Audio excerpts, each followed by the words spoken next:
হাডুডু খেলা টুর্নামেন্টের আজকে মনে হয় দ্বিতীয় দিনের খেলা না, দ্বিতীয় দিনের খেলায় অংশগ্রহণ করেছেন টেলিগ্রাম এবং দাসবাড়ি।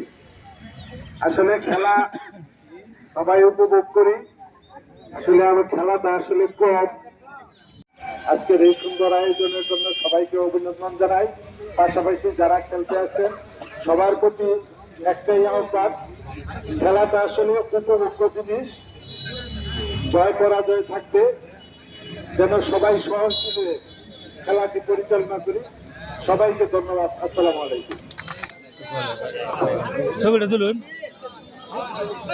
সবাই দিয়ে দিন, দুধ দেয়া